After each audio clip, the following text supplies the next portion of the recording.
Assalamualaikum warahmatullahi wabarakatuh.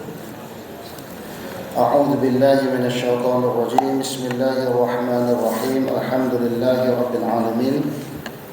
Assalatu wassalamu ala sayyidina Muhammad asyrafil anbiya'i wal mursalin. Sayyidina Muhammadin wa ala alihi wa sahbihi rasulillahi ajma'in. Subhanaka la ilma lana illa ma 'allamtana innaka antal alimul hakim. Wala haula wala quwwata illa billahil aliyyil azim. Nawaina at-ta'allum wat ta'lim wat tadhakkura wat tadhkir wan naf'a wal intifa' wal ifadah wal istifadah wal hatha 'ala at-tamassuki bi kitabillah wa sunnati rasulih wa du'a ila al-huda wad dalalah 'ala al-khair ibtigha'a wajhillah wa mardatihi wa qurbihi wa thawabihi lillahi ta'ala amin ya rabbal alamin. Amma ba'd. Segala puji bagi Allah Subhanahu wa taala, Tuhan seluruh sekalian alam. Salawat dan juga salam buat junjungan besar baginda Nabi Muhammad sallallahu alaihi wasallam, ahli keluarga baginda beserta sekalian para sahabatnya. Seterusnya kiriman dan juga titipan doa kita buat ulama-ulama mutaqaddimin dan ulama-ulama mutaakhirin khususnya.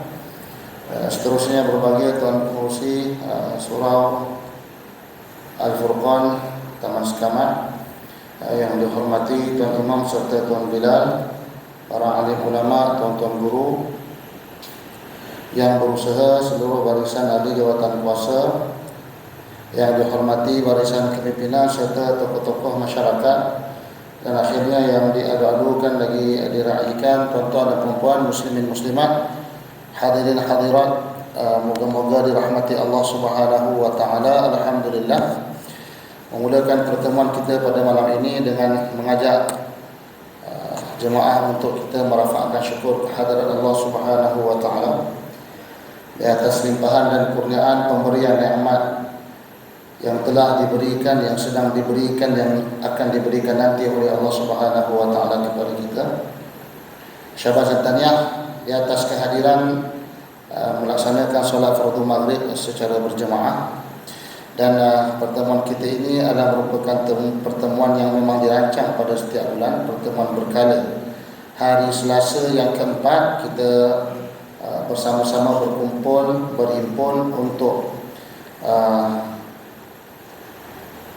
mengulang kaji pelajaran sirah nabawiyah sebagai salah satu cara untuk mengenali baginda Nabi Muhammad sallallahu alaihi wasallam. Kitab yang kita gunakan sebagai bacaan adalah kitab ringkasan Nurul Yaqin karangan almarhum Ustaz Mustafa Abdul Rahman, terjemahan daripada kitab Khulasah Nurul Yaqin karangan Syekh Umar Abdul Jabbar, ringkasan daripada kitab Nurul Yaqin karangan Syekh Muhammad Khudribik. Jadi sebagai memudahkan majlis dan memuliakan musannif kitab, marilah sama-sama kita bacakan suratul Fatihah dan kita niatkan doakan pahala daripada bacaan tersebut disampaikan oleh Allah Subhanahu wa taala kepada musannif-musannif atau pengarang-pengarang kitab yang saya sebutkan tadi, juga buat guru-guru kita yang pernah mendidik dan juga mengajar kita. Dengan susah payah ini kita boleh mengira, boleh menulis dan boleh membaca. Al-Fatihah. A'udzubillahi minasyaitonir rajim. Bismillahirrahmanirrahim. Alhamdulillahi rabbil alamin, arrahmanir rahim, maliki yaumiddin. Iyyaka na'budu wa iyyaka nasta'in. Ihdinas siratal mustaqim. Siratal ladzina an'amta 'alaihim ghairil maghdubi 'alaihim waladdallin. Amin.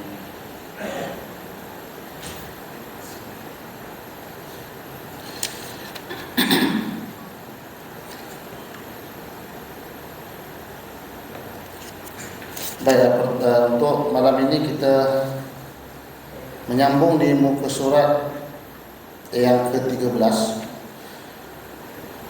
bahagian akhir daripada turunnya wahyu kepada baginda Nabi Muhammad sallallahu alaihi wasallam. Baik.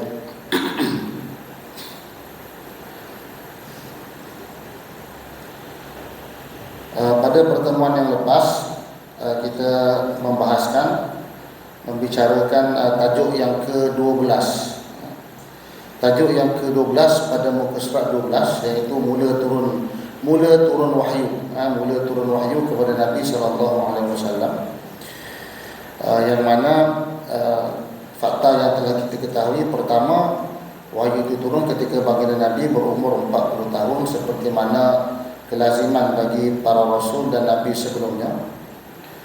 Yang mana wahyu itu, kata musannif kita, datang dalam dua bentuk dan dengan tujuan, dengan dua bentuk. Berita yang diturunkan itu, wahyu yang diturunkan itu, fungsinya adalah antara lain sebagai berita gembira bagi orang-orang yang beriman, dan juga berita yang berbentuk peringatan atau ancaman supaya tidak ingkar kepada Allah dan menyeru kepada kebenaran menurut izin Allah Subhanahu wa taala. Baik, kemudian wahyu tersebut sebelum turun dalam bentuk yang akan kita ceritakan pada hari ini, ia dimulakan dengan mimpi yang benar. Yang mana mimpi yang benar itu, yang dimaksudkan dengan benar, baginda dapat melihat peristiwa yang berlaku di dalam mimpinya pada keesokan harinya dengan keadaan yang begitu jelas sekali, seperti diumpamakan seperti cahaya matahari yang terbit di waktu pagi, begitu jelas. Dan kita juga mengambil peluang untuk sedikit membahaskan tentang perihal mimpi, atau pendirian yang kita ambil tentang mimpi dalam agama Islam. Ringkasnya, mimpi itu adalah merupakan salah satu daripada 46 cabang kenabian berdasarkan kepada hadis. Jadi tidaklah boleh dismiss 100%, tapi tak boleh diterima 100% sebagai keimanan. Jadi ada mimpi yang benar, ada mimpi yang tak berbentuk, dilihat kepada orang yang bermimpi dan bilakah dia bermimpi. Kalau mimpi petang, tak termasuk mimpi tidur tengah hari, dia kena tidur malam. Baik, habislah. Dan kita bahaskan panjang, kita mimpi itu saja panjang, takwil mimpi dan sebagainya.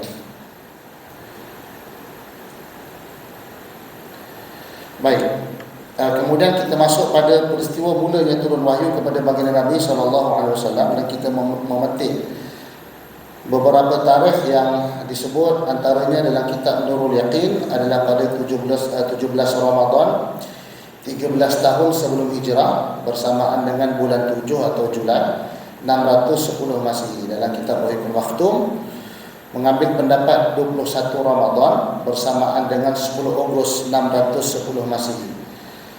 Ketika itu baginda berumur 40 tahun 6 bulan 10 hari, dan ia adalah merupakan tahun yang ketiga Nabi berkhalwah penuh pada bulan Ramadan.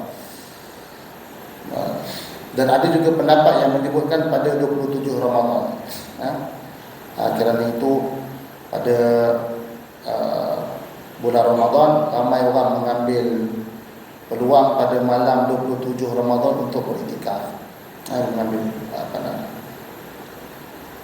Baik, kita masuk isi yang ketiga. Kita sempat masuk sedikit pada pelajaran lepas tentang bagaimana wahyu diturunkan, tapi kita perincikan sedikitlah pada pertemuan kali ini sebelum kita masuk ke tajuk yang ke-13. Qala musannif rahimahullahu taala wa nafa'ana bihi bi 'ulumihi fid dharain amin. Kata pengarang rahimahullahu taala, kemudian itu barulah Jibril turun kepadanya Nabi sallallahu alaihi wasallam, sedang ia, iaitu baginda waktu itu masih berada di dalam Hira, iaitu gua Hira, kerana beribadah. Jadi dalam kitab ini dia tidak perincikan bagaimanakah cara penurunannya, hanya disebutkan Jibril turun kepada Nabi SAW. Dalam kitab Nurul Yaqin dibahaskan dengan sedikit terperinci, kata baginda Nabi SAW, ketika beliau sedang beribadah, datanglah kepadanya satu lembaga yang berkata kepadanya, gembiralah wahai Muhammad, aku adalah Jibril dan engkau adalah pesuruh Allah. Lalu lembaga tersebut berkata, Iqra, bacalah. Maka baginda menjawab, aku tidak tahu membaca. Ma'ana biqari, aku tidak tahu membaca. Dan seperti yang telah saya sebutkan pada pertemuan lepas, tidak tahu membaca bukanlah menunjukkan tahap kecerdikan seseorang, tahu atau tidak tahu membaca. Sebab tahu atau tidak tahu ni kemahiran. Dia sama macam masak bertukang, dia kemahiran. Cerdik pandai ni dia pada bagaimana cara berfikir. Atau orang dulu tak pandai membaca tapi petu semua dia tahu. Sakit pakai daun lampu semua dia ingat. Itu cerdik. Tapi kalau bagi buku dia tak boleh baca. Itu dia. Jadi Nabi kata aku tidak membaca dan tidak pernah diajar untuk membaca. Barulah Jibril memeluk Nabi SAW. Dan pelukan itu sebanyak 3 kali. Dan pelukan itu semakin lama semakin kuat. Pelukan pertama kuat, lalu disebut Iqra, dipeluk kemudian dilepaskan. Ada yang riwayatkan kata peluk. Kemudian kata Nabi ketika dipeluk itu baginda rasa seperti sesak nafasnya. Kemudian lepas pelukan baru diulang sekali Iqra. Maka Nabi menjawab sama, aku tidak tahu membaca. Sama juga proses itu, peluk lagi, lepas lagi, tanya lagi. Dan selepas kali ketiga tu Nabi menjawab, ma'ana biqari, aku tidak tahu membaca. Maka Jibril pun membacakan surah Al-Alaq, Iqra bismi rabbikal ladzi khalaq, khalaqal insana min 'alaq. Tuan-tuan tengok daripada awal sampai balik rumah, tengoklah kerja rumah. Ayat pertama sampai ayat kelima sampai habis. Lalu baginda Nabi SAW terus pulang ke rumah.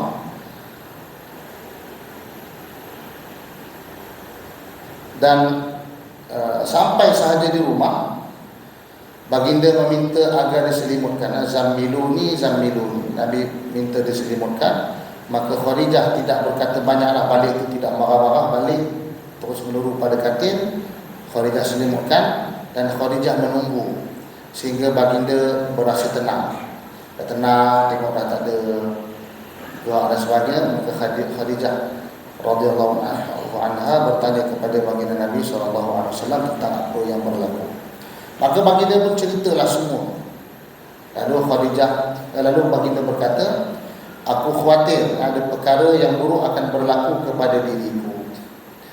Maka Khadijah menjawab, Khadijah memujuk Rasulullah, wahai Rasulullah, kata belum Rasul lagi, kata Khadijah, demi Allah, gitu, demi Allah, sesungguhnya Allah tidak akan menghinakan kamu dan tidak akan memudaratkan kamu selamanya.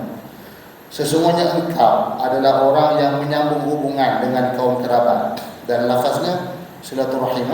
Silaturahim ni perlu saya jelaskan sebab yang saya sebut ni sudah diterjemahkan kaum kerabat.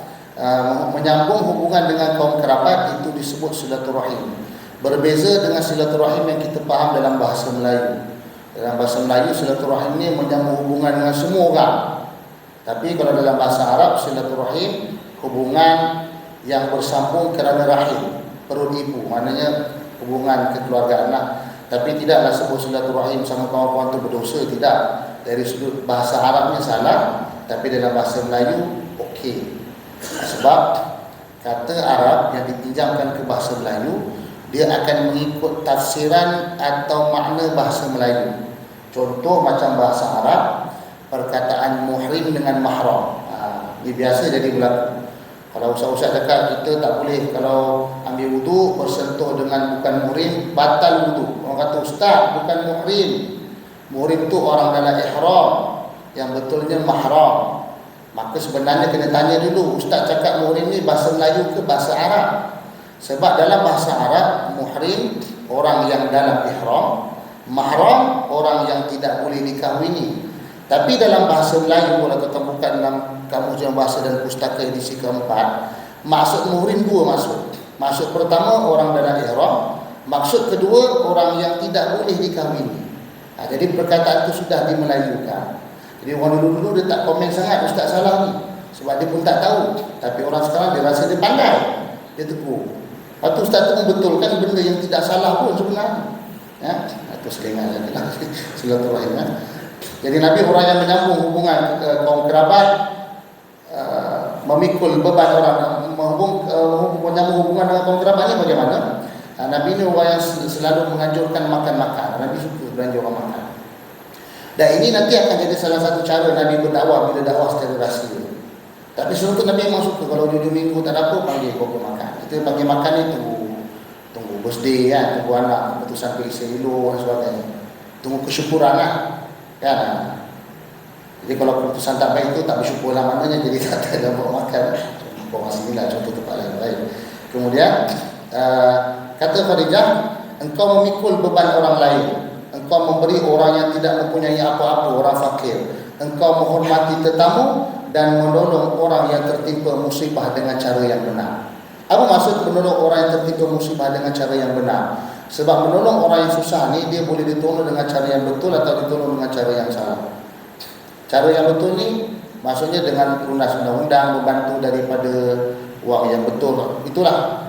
Kalau dengan cara yang salah ni macam Robin Hood lah, curi harta orang lain bagi ke orang lain. Itu tak boleh. Walaupun orang tu kaya, walaupun dia mungkin ada buat benda yang salah, itu adalah hak dia, tidak boleh diambil secara paksa. Jadi Nabi tolong dengan cara yang benar. Maka Khadijah berkata, maka tidak mungkin Allah membiarkan syaitan dan khayalan menguasai kamu. Ataupun Nabi dalam keadaan bawah sedar apa gitulah, sedar.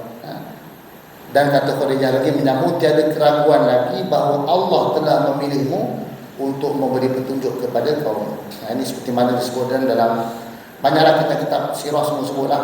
Dia cuma tukar sikit-sikit susunan saja, tapi kurang lebih sama. Baik. Itu seperti mana yang disebutkan dalam kitab Nurul Yaqin. Dalam kitab atau buku biografi Muhammad karangan Dr. Zulkifli dan Profesor Naimah ada sedikit tambahan. Dia ceritanya beza sikitlah. Yang ni Nabi kata tiba-tiba datang terus kata bacalah. Yang ni dalam biografi Muhammad kata Profesor Zulkifli, Dr. Zulkifli, Nabi nampak lembaga dan lembaga itu berjalan ke arah Rasulullah sambil berkata bacalah, lebih kurang sama saja. Dan prosesnya sama, peluk dan minta baca Iqra. Dan pelukan itu semua sangat kuat sehingga baginda mengata hampir aku merasakan nyawa keluar, terlalu kuat. Tapi Nabi kata pada pelukan pertama Nabi berasa gentar, tetapi ketika dalam pelukan Nabi berasa tenang. Mula tu takutlah ada seorang-seorang tiba keluar bila lembaga datang cakap kan, kita macam tu, kita macam mana kan, lebih begitu. Maka dipeluk, Nabi berasa tenang. Dia suruh baca 3 kali sama juga, baginda tidak dapat membaca. Lalu Jibril baca surah Al-Alaq 1 sampai 5. Baik. Pada masa yang sama ada tambahan, dalam kitab ada tambahan. Dia menambah ketika peristiwa itu Khadijah di rumah rasa tak sedar hati. Dia rasa tak tenang, macam ada benda tak kena lah. Ini memang naluri orang perempuan ni, dia ada Allah bagi insting lebih. Dia boleh rasa tak sedar hati, rasa tak kena. Tapi jangan dilayan, kadang-kadang tak betul. Ada waktunya betul. Ni zaman ni tengah musim-musim panas. Orang menambah dapur ni memang banyak orang jadi hamil. Jadi kalau suami balik lambat, sangka baik dia pergi kerja. Baik, jadi maksudnya rasa tak tenang. Lalu Khadijah panggil pekerja dia staf dia seorang. Arahannya pergi ke Gua Hira, Jabal Gua Hira tu. Tolong tengok suami saya. Saya rasa tak sedar hati lah. Gitulah kurang lebih. Maka pekerja Khadijah pun pergi. Sampai saja di Gua Hira, dia tengok tak ada orang. Jadi dia pun pusing masuk dalam keluar. Tuan-tuan yang pernah pergi Gua Hira tahulah keadaannya bukan dalam sangat. Daripada luar boleh nampak sebenarnya. Yang kita tak nampak tu sebab ramai. Pergi lambat lepas Isyak memang penuh lah orang. Kalau kita tengok orang Gua tu pendek kecil dia boleh. Dan pusing keliling tu tak nampak. Kenapa tak ada? Kerana pada waktu tu Nabi SAW telah pun turun. Tetapi kenapa Nabi tak sampai lagi? Kenapa pekerja itu sempat sampai di Gua Hira tapi Nabi tak sampai lagi di rumah? Kerana pada waktu tersebut dikatakan dalam perjalanan ke rumah, dalam Nabi berjalan menuju ke rumah itu berlari, bukan berjalan yang cepatlah. Baginda mendengar satu suara yang menyeru daripada langit. Seruan yang memanggil wahai Muhammad, begitulah. Maka Rasulullah SAW pun mendongak ke atas. Nabi cerita pada Khadijah. Dan apabila aku mendongak ke atas, aku melihat satu pemandangan yang sangat menakjubkan atau sangat pelik, iaitu aku melihat Jibril sedang duduk di arasy, kata dalam buku ini sebut di atas arasy atau di arasy lah, itu terapung di udara dengan sayapnya Nabi sebut Jibril lah, maksudnya Nabi tak tahu Jibril. Sebenarnya Nabi sebut satu makhluk lah, dengan sayap di udara dengan 600 sayap, 600 sayap.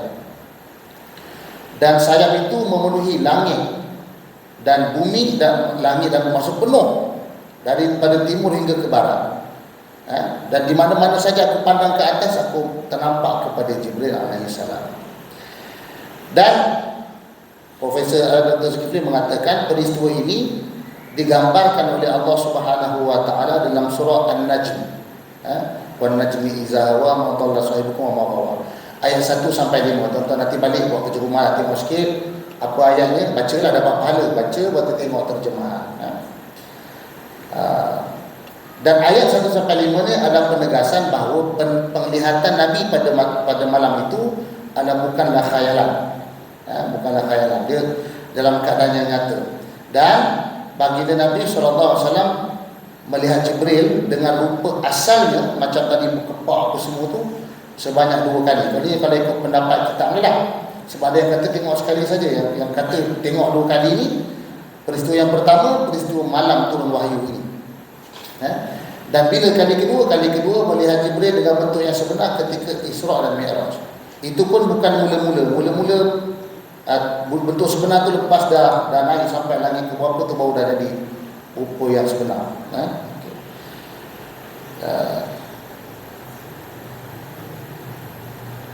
Dan baginda Nabi SAW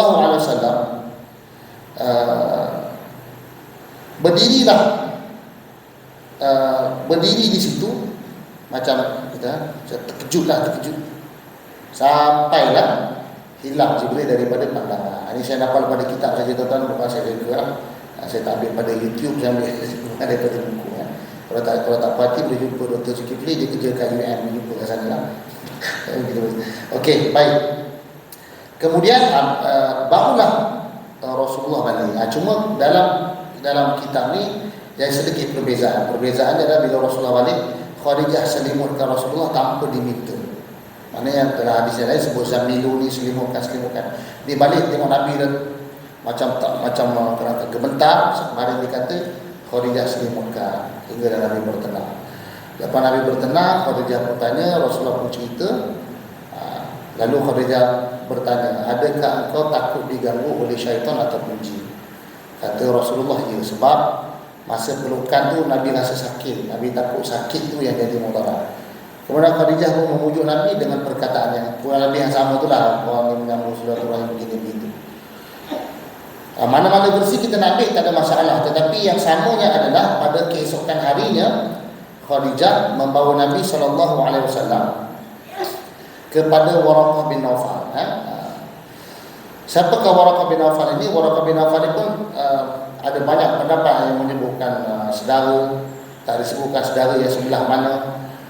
Tetapi ada pendapat yang kuatlah mengatakan Waraqah bin Nawfal ini adalah anak kepada pakcik Khadijah. Jadi pangkatnya adalah dengan Khadijah sepupu lah, atau sepupu. Dan tujuannya adalah untuk mendapatkan kepastian tentang peristiwa yang berlaku pada malam itu. Dan inisiatif Khadijah membawa Rasulullah pada Waraqah ni bukan permintaan Rasulullah. Bukan bincang macam tak ada selesai masalah, tidak. Ini Khadijah sendiri dipanggil tindakan proaktif. Bukannya suami diminta, tapi sebab dia nak menenangkan perasaan suami dia, maka dia teringatlah kepada Waraqah bin Nawfal. Kenapa ingat pada Waraqah?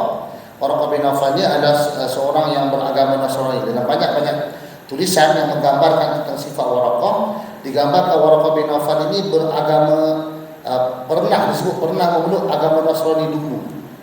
Seolah-olahnya dia tidak lagi mengamalkan apa yang telah dipeluknya. Tetapi Waraqah ini seorang yang rajin menulis, dan dia menulis dalam bahasa Ibrani. Dia menulis kitab-kitab dalam bahasa Ibrani, dan dia juga menulis Injil dalam bahasa Ibrani. Cuma itu dululah masa dia muda. Kerana ketika Khadijah membawa Rasulullah bertemu dengan Waraqah telah pun tua, dan dia bukan sahaja tua, dia juga telah menjadi buta. Tua itu dan buta lah. Maka Khadijah pun membawa Rasulullah ke hadapan Waraqah. Lalu dia pun berkatalah kepada Waraqah, wahai anak pamanku, wahai anak pakcikku, tolong dengar, ada cerita nak disampaikan oleh suami aku, gitu lah. Maka Waraqah kata, ceritalah, cerita. Maka Nabi pun ceritalah begitu begini dan sebagainya. Maka kata Waraqah, yang datang kepada kamu itu adalah Jibril yang pernah datang kepada Musa. Dalam kitab Wahikul Makhtum disebut Waraqah menyebut nama Jibril dengan Namus. Itulah Namus yang datang pernah datang kepada nabi-nabi, Nabi Musa, Isa dan sebagainya untuk menyampaikan wahyu. Dan Waraqah menyambung, alangkah baiknya sekiranya aku masih lagi muda. Sebab dia tua dah. Alangkah bagusnya sekiranya aku masih muda, kerana ketika engkau nanti dihalau keluar oleh kaummu, keluar daripada Mekah ini, aku boleh menjadi orang yang membantu kamu. Jadi Nabi pelik lah. Semalam pelik, ini pelik lagi. Sebab Nabi tak boleh nak bayangkan keadaan orang Mekah membenci Rasulullah. Tak boleh bayang. Sebab Nabi adalah golden boy. Itu panggil orang yang sangat disayangi di Mekah. Orang kau sebut Muhammad, ni pemuda bagus, orang yang baik, orang tua hormat dengan kanak-kanak sayang, rajin buat belanja makan, tak duduk majlis mengarut, tak duduk minum-minum, tak ada, tutur katanya halus, tolong orang susah, bagi fakir miskin. Memang orang baik. Waktu dipanggil dengan gelaran Al-Amin. Ni gelaran Al-Amin saya sebut dah, bukan lagi bagi sendiri, bukan buat name tag, bukan buat profile Facebook, bukan letak kat letak tak ada punya WhatsApp-nya, bukan. Ni memang orang bagi dekat Rasulullah. Dan salah satu juga tugas Rasulullah di Mekah adalah menjadi, kita panggil tukang simpan barang. Ini tugasan simpan barang ni berlangsung sampai Nabi nak berhijrah. Iaitu orang kalau ada barang berharga nak simpan, diberi kepada Rasulullah. Macam zaman-zaman puluh raya dulu lah, dalam puluh raya 90-an dulu, sekarang tak tahu ada nama naik bas. Tapi dulu kalau nak naik bas, lepas turun bas tu sementara nak tiket nak naik tu kan letak dekat, ada orang jaga, bayar sikit duit dia bagi ikat kan. Kalau belah pantai timur naik dekat Putra tu kan, buat perniagaan Haji Mulut. Saya ingat sebab namanya pelik sangat, Haji Mulut. Memang tempat jaga beg, jaga barang bagi letak. Begitulah Rasulullah. Jadi orang sangat percaya. Walaupun nanti Rasulullah jadi musuh nombor satu di Mekah, orang tetap simpan barang dekat Rasulullah. Punyalah hebat. Jadi Nabi tak faham. Nabi kata, betul ke? Macam mana saya kena halau? Kata Rasul, gitulah kurang lebih. Kata Waraqah, seseorang yang dilantik menjadi Rasul, memang dia akan dihalau keluar daripada kampung. Kita tahu sejarah Nabi-Nabi semua macam tu. Itu jadi Nabi yang kita telan ikan tu pun sebab dah kena halau. Nabi Nuh, itu Nabi Nuh pun sama, orang nolak dakwahnya begitu. Tapi kita kena faham, Nabi-Nabi ni dihalau keluar kerana apa yang didakwahkan bukan bagaimana cara menyampaikan dakwah. Itu dua benda yang berbeza. Kalau kita buat dakwah, lepas tu orang halau, jangan anggap ni dah dugaan para Nabi, tunggu dulu. Cara awak dakwah macam mana? Kalau orang tak terima, awak doa dia masuk neraka, itu tak termasuk.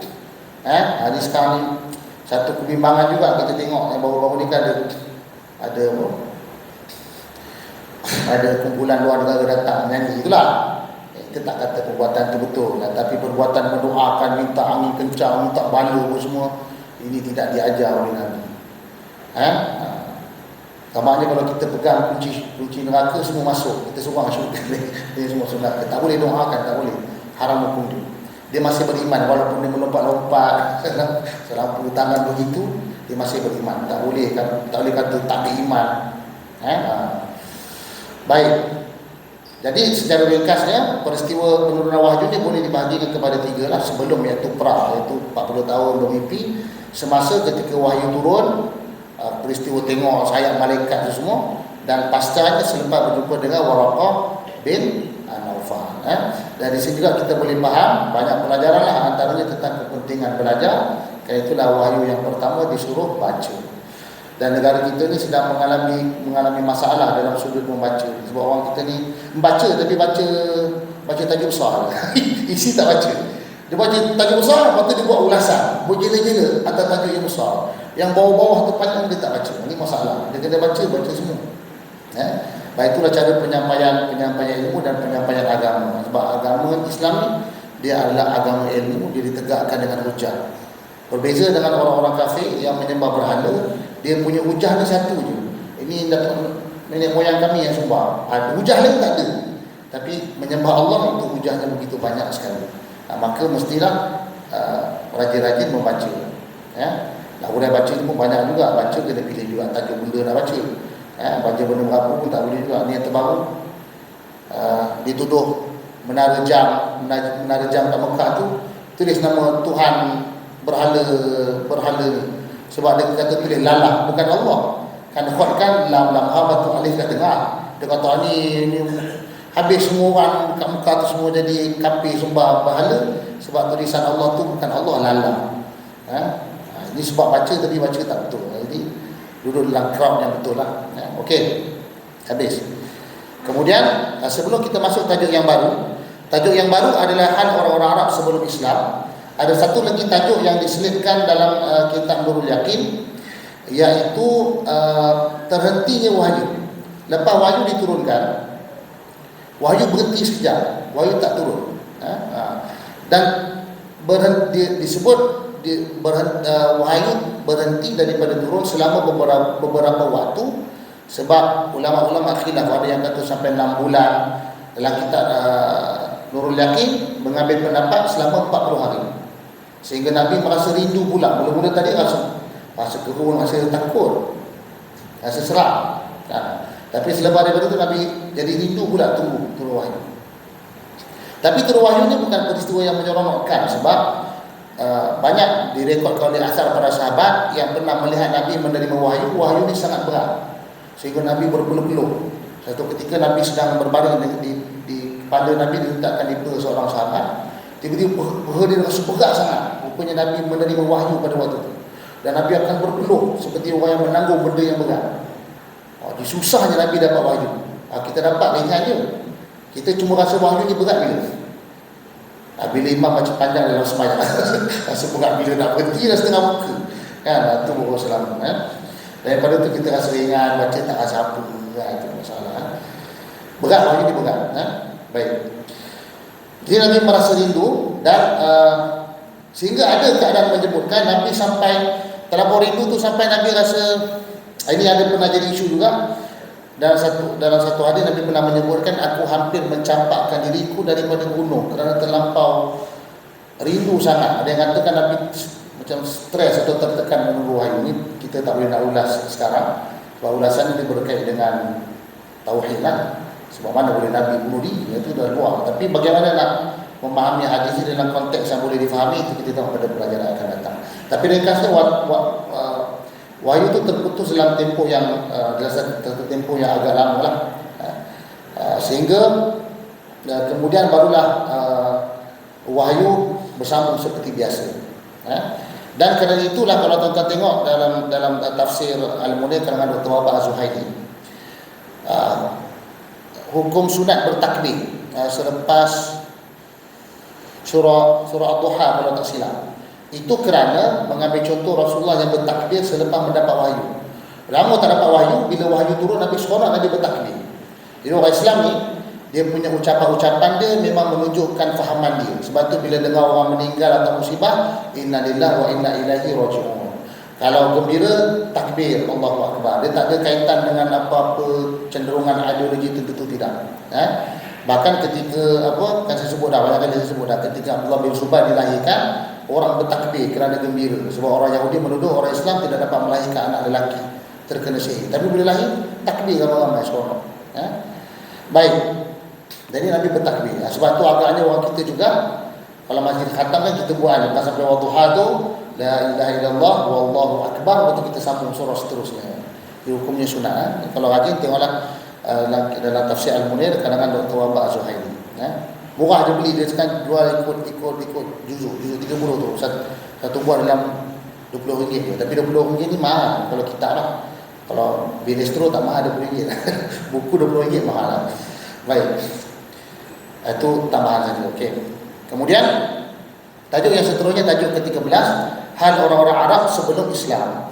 Tuan-tuan kalau buka mana-mana kitab sirah pun, kebiasaannya selang antara cerita wahyu turun dengan nak cerita Nabi sampaikan wahyu. Tengah-tengah tu biasanya akan selipkan keadaan orang Arab sebelum Islam.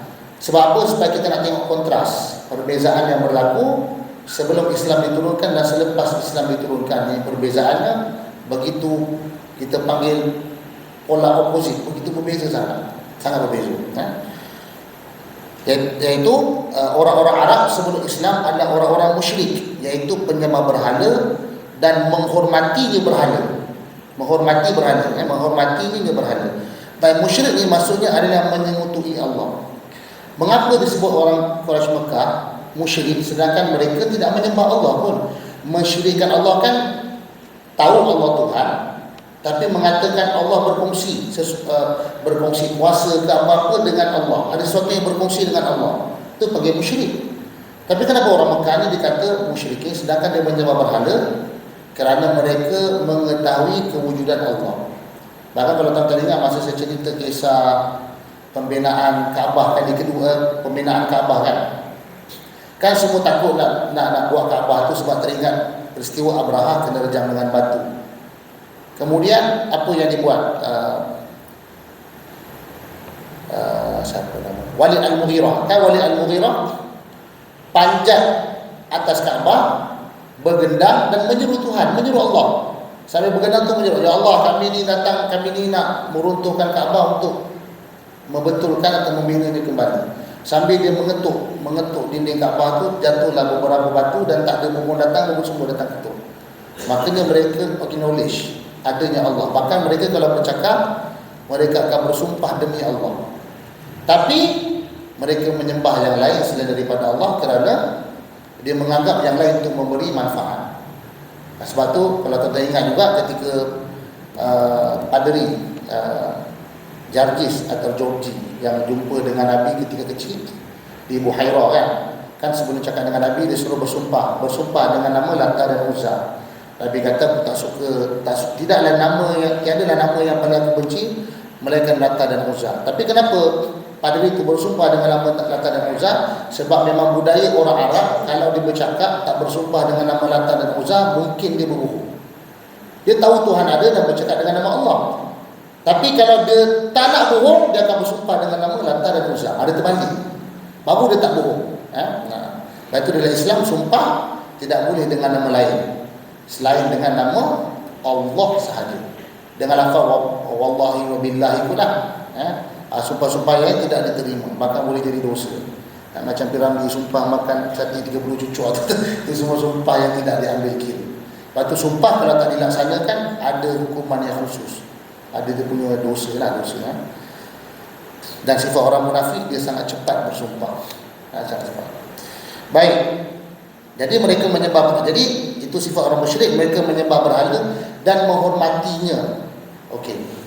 Menyembah satu hal. Tapi kenapa diselitkan menghormatinya? Ini adalah menunjukkan pendirian atau hukum berkaitan dengan berhala atau patung. Dalam Islam ada hadis yang menceritakan rumah yang tidak dimasuki oleh malaikat. Antaranya patung, ada anjing. Masuk malaikat tak masuk ni malaikat rahmat. Kalau malaikat mau dia datang, dia cabut, dia letak 1000 patung, dia masuk, dia cabut, tak ada masalah. Tapi tak masuk kerana patung.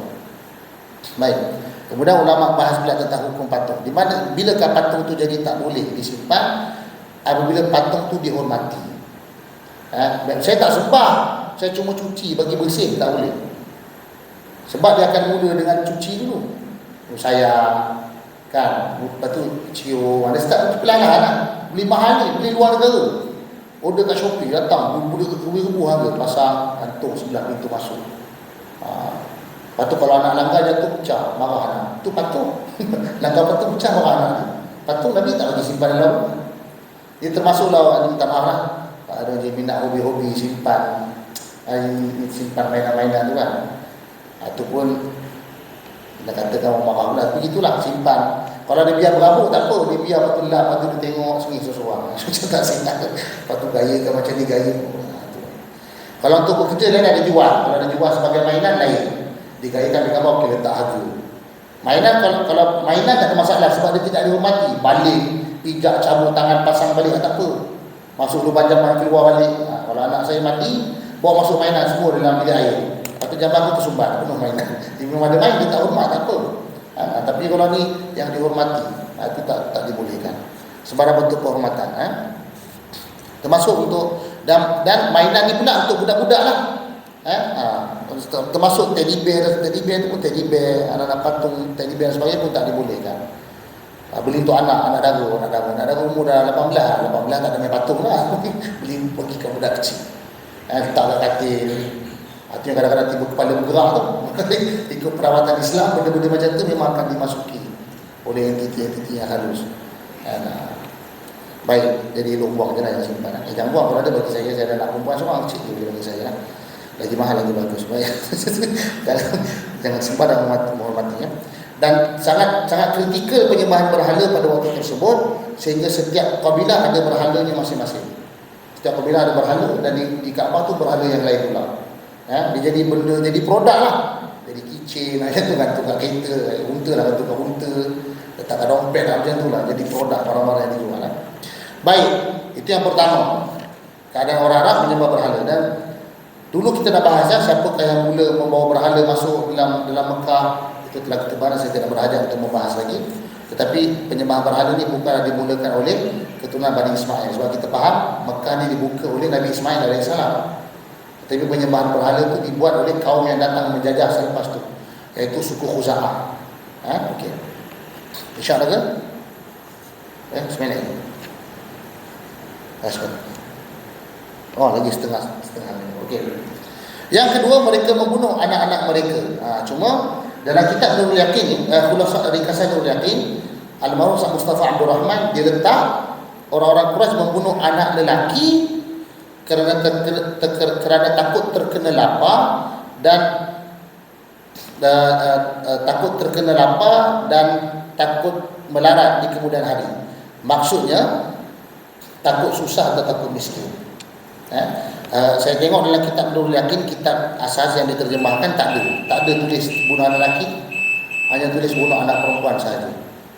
Jadi yang pertama, kata pengarang kitab, mereka membunuh anak mereka yang lelaki kerana takut terkena lapar dan melarat kemudian hari, dengan maksud kerana anak ini akan mengambil rezeki mereka, apa yang mereka bawa pulang. Terlebih lagi kalau budak-budak lelaki ni makan dia banyak, lagi besar lagi banyak makan. Yang pertama. Tapi macam saya sebutkan tadi, dalam kitab Nurul Yaqin perkara ini tidak disebutkan. Ini kita kira tambahan daripada Al-Marhum Mustafa Abdul Rahman sendiri. Dan tidaklah menjadikan ia satu penipuan, melainkan ia mungkin daripada pembacaan ataupun ilmu daripada Al-Marhum Mustafa Abdul Rahman sendiri. Baik, yang kedua, dan mereka menanam hidup anak mereka yang perempuan. Kerana apa tanam?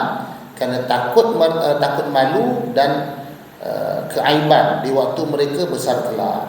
Ini pendapat yang dikatakan oleh Ustaz Mustafa Abdul Rahman kerana katanya sebab anak-anak perempuan ini akan berbuat jahat. Tapi kalau kita lihat dari sudut sejarahnya, perempuan ini memang menjadi satu simbol kelemahan, sehingga disebutkan kalau dah bersalin tu, bila dapat tahu anaknya tu adalah anak perempuan, si ayah tadi yang menerima berita tu mukanya akan menjadi merah padam kerana menahan marah. Sampai begitu sekali. Kita tak kisah dapat anak lelaki perempuan, tak kisah pun. Macam saya 6 orang, 5 orang lelaki, 6 perempuan ni tunggu lah. Jadi dapat tu jadi tak suka, jadi malu. Jangan announce kat orang, jangan update status saja, jangan cerita simpan kat rumah. Dia diam, tak tahu je. Orang tanya bersalin pun tak tahu. Jangan beritahu. Begitu sekali. Dan Islam dah kembali yang datang mengangkat martabat orang perempuan. Kalau orang Yahudi misalnya, orang perempuan ni kalau datang waktu bulan tu lagi diasingkan. Kalau rumah tu ada satu bilik asing, mana kalau time dia datang haid tu tak boleh duduk sekali, kena asing bilik. Kadang-kadang dia dihantar balik rumah mak ayah dia, masaknya tak boleh dimakan. Tapi kita tidak. Aisyah cerita ketika dia haid, Nabi datang duduk bersama, bagi atas rimbu dia, bergaul macam biasa, tak ada masalah.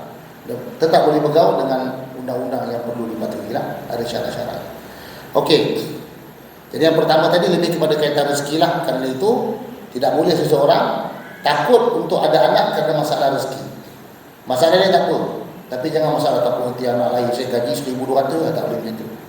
Sebab dia tak percaya dengan rezeki Allah. Setiap anak yang lahir ada rezekinya masing-masing. Ada rezeki. Tapi kena cari lah, duduk saja tak dapat, kena cari lah, akan dapat rezeki tu. Okey. Kemudian yang terakhir, mereka hidup berpecah belah dan berpuak-puak dalam suasana permusuhan dan perbunuhan sekalipun dengan sebab-sebab yang sekecil-kecilnya. Sebab tu sampai nak letak Hajarul Aswad pun sampai nak jadi perang. Letak batu je. Memanglah batu tu mulia lah. Tapi tak ada boleh bincang, kita usung ke apa, tak ada lah, talilat ke tak nak. Tak pula, aku juga nak letak, tak letak cabut pedang. Sebab tu Islam, dia datang kontras dengan ajaran, dengan keadaan pada waktu tersebut. Islam sangat menggalakkan perpaduan. Sebab tu sangat mengelakkan perpecahan. Sebab tu kalau kita di antara kita ni ada perbezaan, kalau berkumpul sama-sama, yang beza tu jangan sembang. Sembang dengan yang satu geng, satu grup WhatsApp yang memang tajuk dia itu. Tapi kalau grup keluarga, benda apa? Kita tahu dalam tu macam-macam beza. Jadi jangan ada provokasi sebab nak mengelakkan perpecahan. Terutama macam masjid ni lah. Masjid lah. Sebab tu Sultan Selangor tak bagi. Selangor ni benda-benda yang boleh menyebabkan perpecahan dia bawa masuk dalam masjid. Baik, bukan nak cerita apa lah, tapi itulah jangan berlaku perpecahan. Kalau tidak kita sambung saja dalam macam orang musyrikin di Mekah. Baik, wallahu a'lam bishawab. Jadi sebelum saya tutup, sekali lagi kita recap balik pelajaran. Yang pertama tentang bab turun wahyu tadi. Turun wahyu ni adalah satu kita panggil lantikan formal bahawa Nabi telah Muhammad telah pun dilantik menjadi Nabi. Belum Rasul lagi, baru Nabi baru. Sebab tu Waraqah pun tidak didakwahkan apa-apa, tapi Nabi pernah bermimpi berjumpa dengan Waraqah dalam syurga. Tapi Nabi belum disuruh berdakwah. Dakwahnya nanti pada pelajaran akan datang, ke surat 14, tajuk yang ke-14, seruan dengan sulit. Itu baru turun wahyu yang update dan upgrade daripada Nabi jadi Rasul pula. Itu kemudian. Wallahu a'lam bishawab. Yang baik adalah daripada Allah, dan yang kurang adalah kelemahan dan kejahilan orang yang bercakap. Bismillahirrahmanirrahim. Alhamdulillahirabbil alamin. Wa aqibatu lil muttaqin wa la ilaha illa Allah. Wassalatu wassalamu ala sayyidina Muhammad khatamin nabiyyin wa ala alihi rasulillahi ajmain. Allahumma ighfir lana dhunubana wa liwalidina warhamna kama rabbana shighara. Rabbana atina fid dunya hasanah wa fil akhirati hasanah wa qina adzabannar. Wa sallallahu ala sayyidina Muhammad wa ala alihi wa sahbihi. Walhamdulillahirabbil alamin. Assalamualaikum warahmatullahi wabarakatuh. Qimus shalah.